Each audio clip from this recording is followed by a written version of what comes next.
Welcome to EpiSTEM podcast. This EpiSTEM podcast is brought to you from the National Centre of STEM Education at the School of Education in the University of Limerick.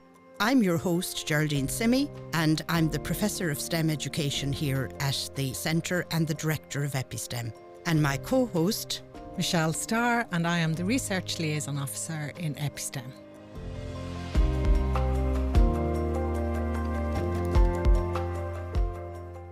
Oh, you're very, very welcome back to the podcast today. And today our special guests are here from Coláiste Nano Nagle here in Limerick. We're talking about the Design a Sustainable Eco-Village. It's a project, and for the listeners who don't know about it, it's a Design a Sustainable Eco-Village in Ireland 2050 pilot project we ran here with 6 Limerick schools, and mostly with transition year, but the students here from Coláiste Nano Nagle are second year, so we're looking forward now to speaking to 2 of the students and their teacher. So very, very welcome today, all of you, and we'll begin, I suppose, with welcoming Conor Bourke.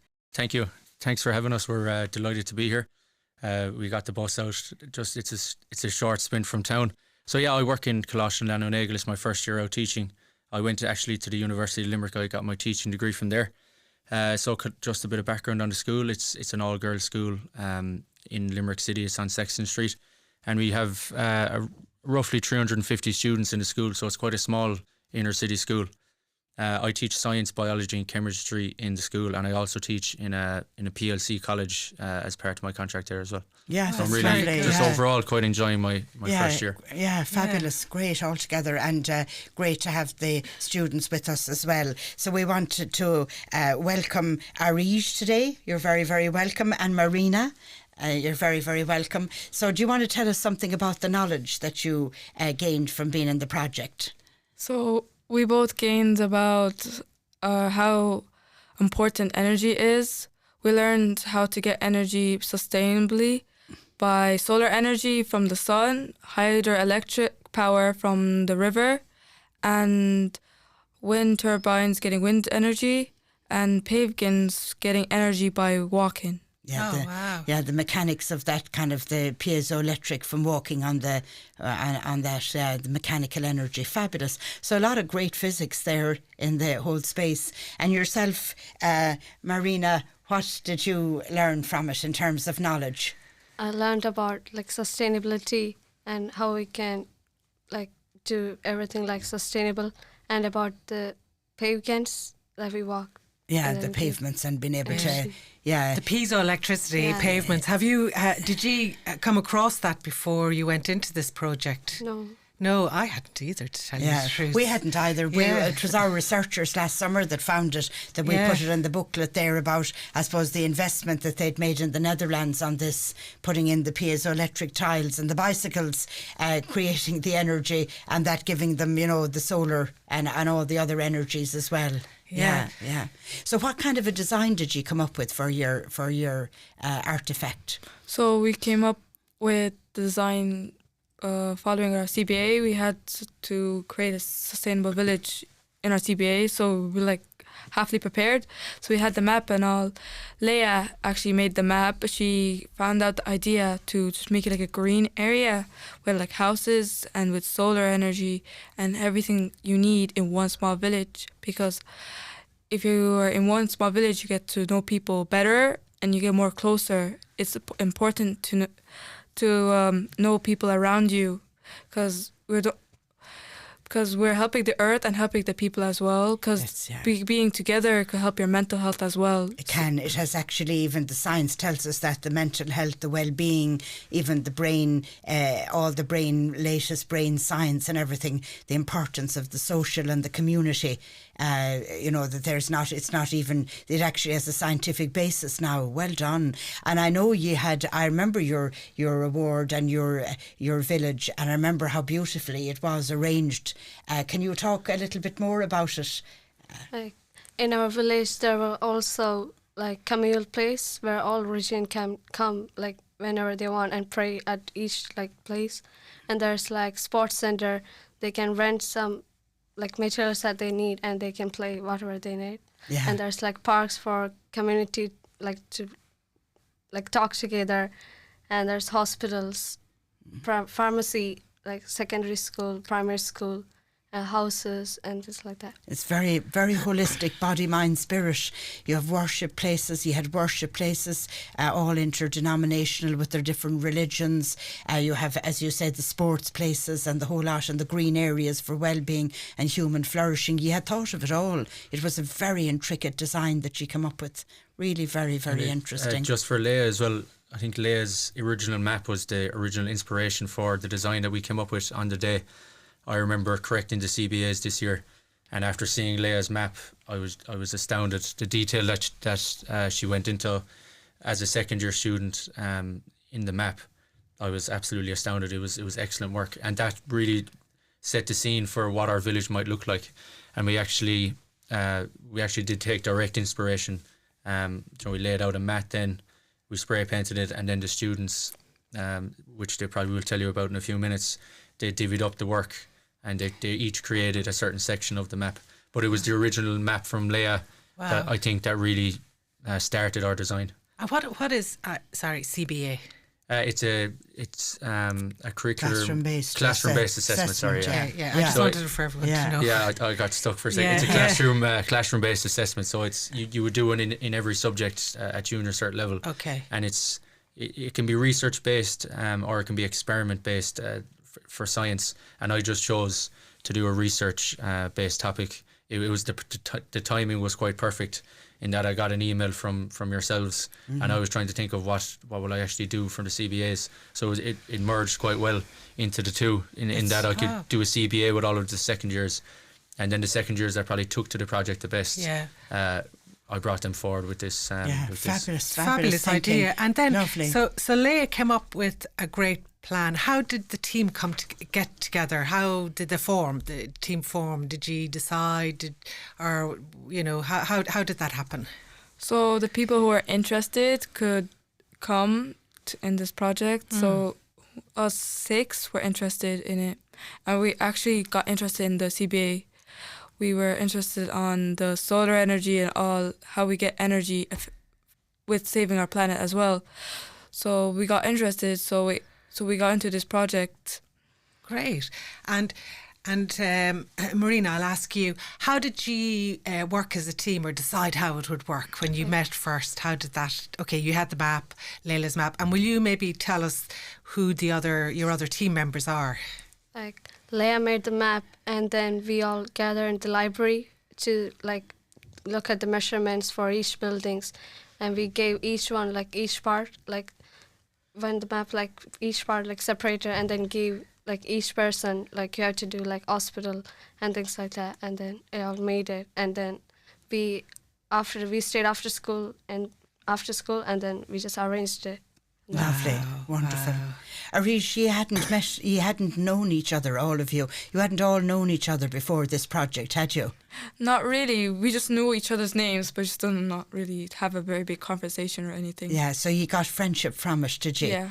You're good firm friends now. Yeah, which is a lovely, because you were telling us that, I remember on the awards day, that you had actually bonded as good friends from the project as well. So there's lots of great things, the passion for the subject, the learning about how it applies to a good life and the importance of that, and also the good friendship for yourselves, and understanding even the well-being aspect of that in human flourishing as well. And the teamwork.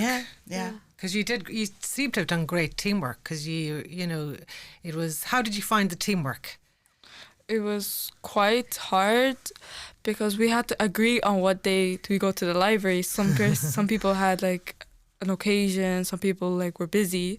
So when we picked a day, we picked up in the library, and then Leah had prepared I actually picked the sections. I said I want to do the houses, Marina could do this, that, and then I told Leah to give the measurements of the house since it was her map. So she made measurements and all. So I had to do all the houses. She had to do the hospitals, the school and all. Hema had to do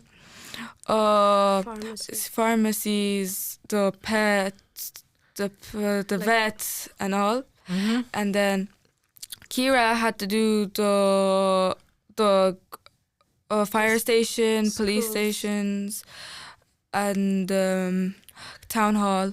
Leia had to do the farm area, to like the farm, the wind turbines and all.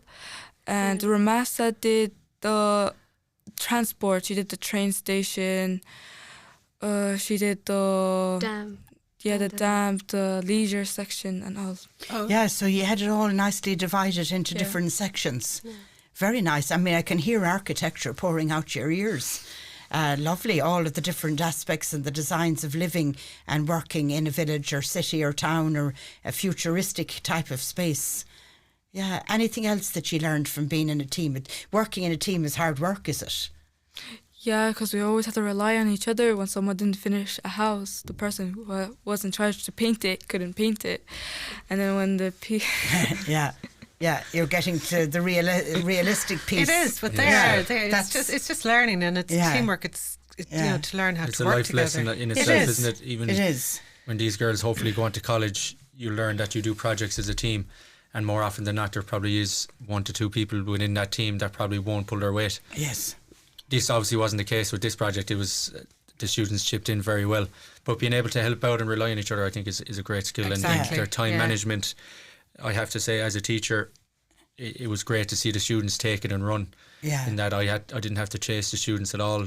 I was actually getting bombarded at times with big long lists of everything that they were going to include in the village. So they almost kept me on my toes. It wasn't the other way around. Yeah. Which was great to see.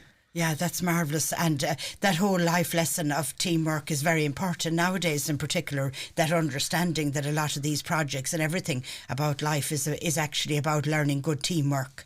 I suppose even complaining about others in a team is, as I said, isn't even worth it, because really other people carry your, they make up for your own failings. You bring your strengths to the team, and just, others make up for your failings. So in a sense, it's very important to pull together.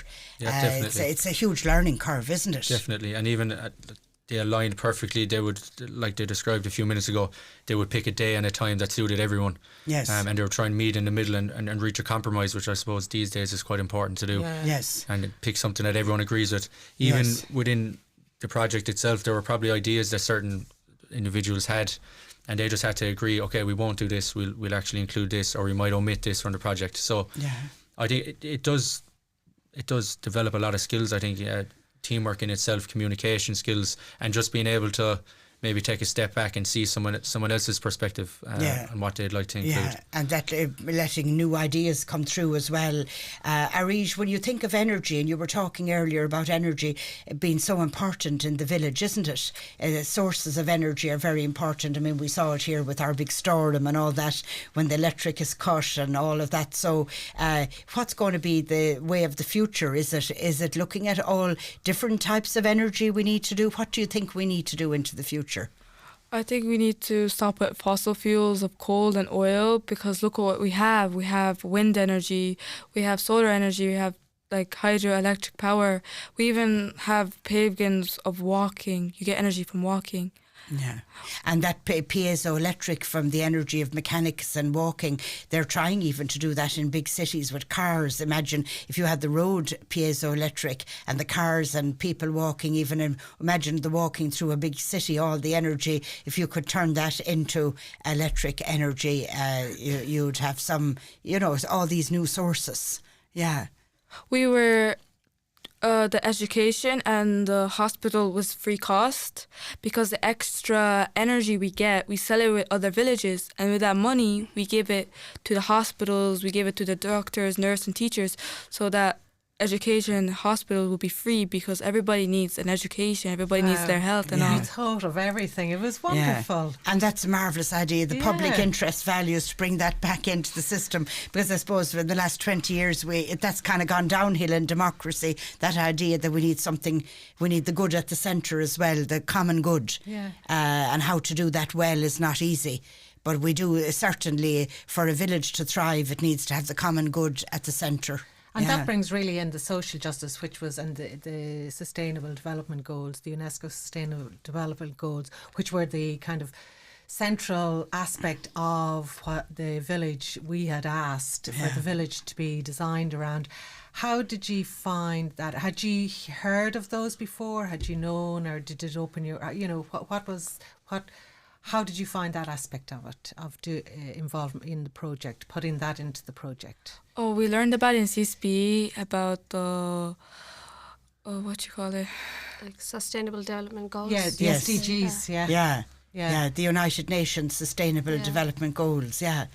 At the same time, we were also learning in science, and then we got the inspiration like for gender equality, no poverty, and then everyone gets the same. Yeah, Marina, that's very important. I mean, the no poverty piece, because if you have a town or city drenched in poverty, that leads to, all kinds of problems. And then gender equality is a big issue in the engineering and among all the sciences as well, trying to see how can we interest women and girls more in the sciences, and engineering is a big area of interest, and in the physical sciences has always been that as well.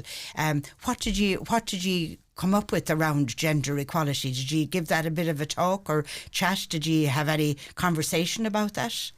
Everybody got, like in the village, like everybody gets equal rights, and everybody get the equal pay for their jobs. Okay, very good. So you had you had already that sorted by the time you came to us. You had sorted the equality piece. Had you ever thought about gender equality before? Oh, we thought about it in English. Okay, that's we looked interesting. at the movie Suffragette. Yeah, the suffragette movie. Yeah. So, and that brings me to a point of like looking at the movie Suffragette. What was the inspiration for your project, for your town eco village design, or did you have an inspiration? Did it come from? We had inspiration that women and men had equal wages, and not only men get custody of the child. Yeah.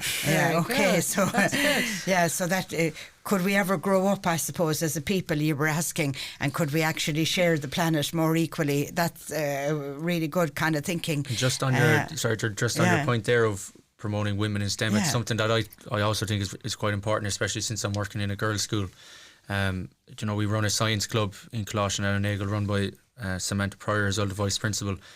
And it's something, I suppose, that's quite relevant these days in engineering jobs. You see that there's a huge landslide in the gender roles, the genders in those jobs. I think it's 70-30 or something like that at the moment. Yeah, it is. Whereas it should be 50-50. Like everyone has skills that they can offer and they can bring to the table. So I just quite enjoyed, I suppose, showing these young women that they have the skills, the knowledge, the tools and the means to actually pursue STEM or STEAM if they'd like to in the future. Yeah, that openness. I was speaking yesterday in Buswell's Hotel at the Engineers Conference in Dublin, and was talking about that, and I was actually talking about your school, and I was saying that for me, I mean, there is no magic answer to this. It's a big cultural question anyway. It's kind of, there's a lot of cultural biases, and there's a lot of stuff in there underneath, if you like, hidden that we, so it's a tough nut to crack. But I was actually talking about your school, and I was saying that for me, it's about kind of humanising the discourse of making science and engineering something we can talk about and be passionate about and have curiosity. And I think for the greater good of society and the environment, if you bring it in that way, I think you'll get a lot more women and girls interested. I definitely think so. I think on one of those points, like the cultural bias, there was an interesting, I have an interesting story. It was in a primary school. Just when we're talking about gender stereotypes, in a primary school, there were students maybe 5 or 6 years of age. They were asked to draw a doctor and a nurse, so a doctor and a nurse, and they had already stereotyped the genders in their head, that the doctor, they drew a man, and the nurse, they drew a woman. So it's almost ingrained in the students from quite a young age, and it's something that maybe we have to get away from. And where that starts from, I'm not sure, but I think it is a big issue. I think so. I think understanding it as a big complex cultural issue means that it has to be come at from several ways. It's not just a silver bullet solution with one idea, but you're paving the way of the future anyway. And I like your thinking there with the United Nations goals and all of that. That's very important. So talk to us some more about the project. What other bits of the project have we forgotten to ask you about? Oh, for the communal plays, for example, since I'm Muslim, I don't really know that much about Christianity. Since the communal place, there's places for Muslims, there's places for Hindus, Buddhists, Judaism, Christianity. Like, for example, if they had Lent, I'll go into Christian spot and goes, what is Lent? So we could be all together instead of hating on each other religion. Saying, and learning from one Yes. another, Yeah. understanding one another's Religion, religious faith. yes. Since there's stereotypes of Muslims, for example, There Muslims is. are this or Christians are like that. That's So it. if we learn it perfectly, like Yes. the stereotypes could like go away. And at the Yeah. end of the day, we're all human. Yeah. We're all, Yes. you know, going to and have different religions, but Yeah. we're human. Yeah. Yeah, and even in terms of world populations, all these religions are there's very strong religions. There's a very huge number of people in the billions of people in our planet.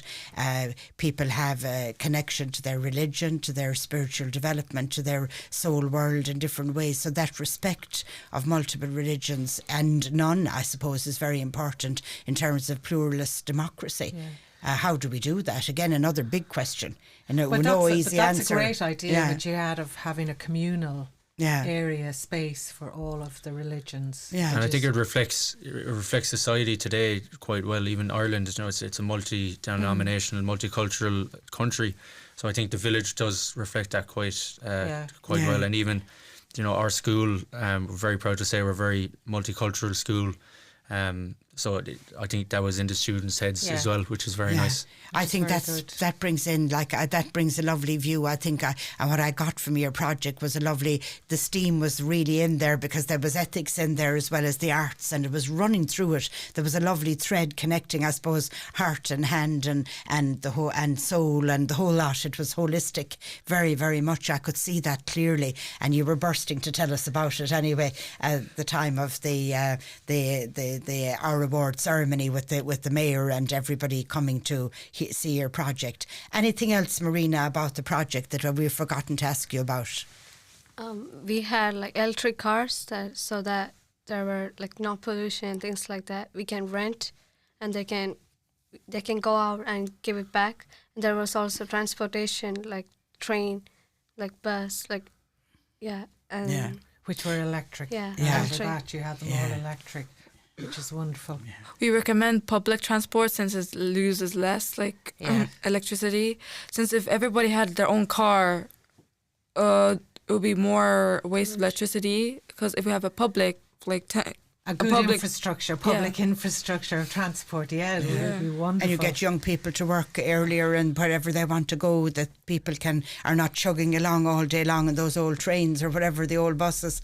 Anyway, I mean, that whole infrastructure and area of infrastructure is very important. And I loved your idea of the electric cars, that you could rent them, because I've seen zip cars in London where you can just pick up a car, go off and get your shopping and leave the car back outside your door, and someone comes and takes it away.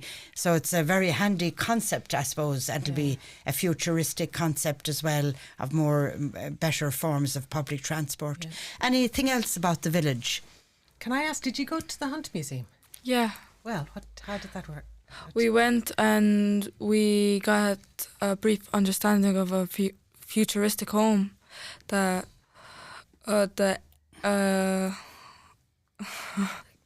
all buildings changing to new. Oh, yes. So, they were restoring the old building. That's right. The renovation, the renovation of the museum itself, actually, wasn't it, as well? Mm-hmm.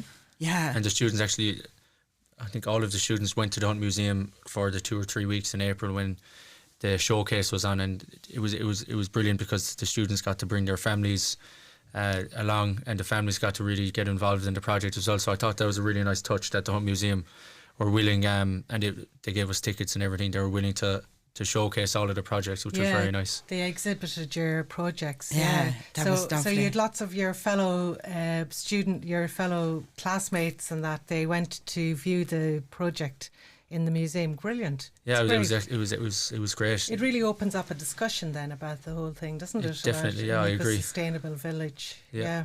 It makes it more, I suppose, more accessible to a wider audience, really, if it's something like that. especially in the middle of town. It was great. It does. And I mean, into the future, hopefully for parents' occasions or open evenings or whatever, you'd be able to put out that artefact and be able to talk through. So it's not over yet. You can keep that stirred around. And here in EPI-STEM as well, we have about 2,000 student teachers coming in every September. A good number of them are STEM teachers, and we'd like them to come to our centre and see the different artefacts from the different schools as well. So we'll be inviting in to have a month in with us as well as a month in with the Hunt Museum. So the Hunt Museum were great because they give you inspiration. Did you learn anything about the eco village out in Cloughjordan or anything there? Did you do anything on that? You didn't. We made it like into our CBA. It was like one of the websites we researched with our CBA. Lovely, Very lovely, good. very good. So it was got a lot of inspiration from the Cloughjordan village. I think I included it as one of the reliable websites to look at, and then the students could pick other websites. But that was a link that I put in that students could look at and get an idea of what they're looking for in a sustainable village. Yeah, lovely, exactly. lovely. What I suppose, Conor, is there anybody in the school that you'd like to thank, or anyone that we have left out or that we haven't thought about today? So firstly, I'd like to thank Sarah Nestor. I think she put in a lot of work outside of school hours with the students, just creating the map and guiding the students really through the actual physical design of the project.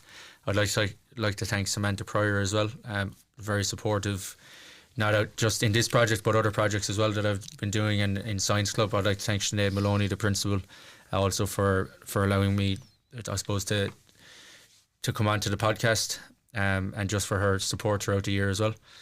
I might be forgetting someone. I remember, is it Kieran in the Fab Lab? Yeah, the Fab Lab. We went over to the so Fab we went Lab. to the Fab Lab as well, but I'd like to thank him. He really kind of sparked the interest of the students in terms of designs, the physical designs that you could do.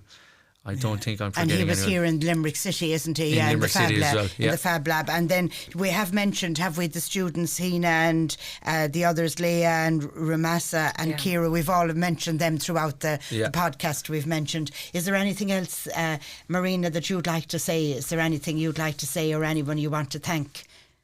I'd like to thank to our teacher, Mr. Bourke, and Miss Nestor for helping us in this project. Yeah, that's lovely. Very good. Thank your teachers. And it was lovely to see that Mr. Bourke, science teacher, and then Miss Nestor, the art teacher, and it all working together. Seeing those combined, I think, was quite nice. Yeah, it was a real STEAM education. Areej, is there anyone you'd like to thank?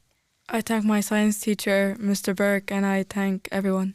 And everyone that was involved, So it was lovely listening to you talk about your project. Every good wish into the future now. And we were delighted. We were thrilled with the support we had from the Limerick Education Support Centre and from our local enterprises that helped us. And the Hunt Museum were very good. And the Eco Village as well.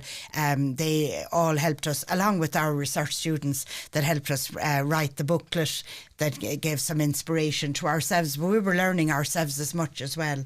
So thank you so much for coming on to the EPI-STEM podcast, and make sure you get everyone listening now to it and subscribe, as they say. So thank you very much. You're welcome. Thank you.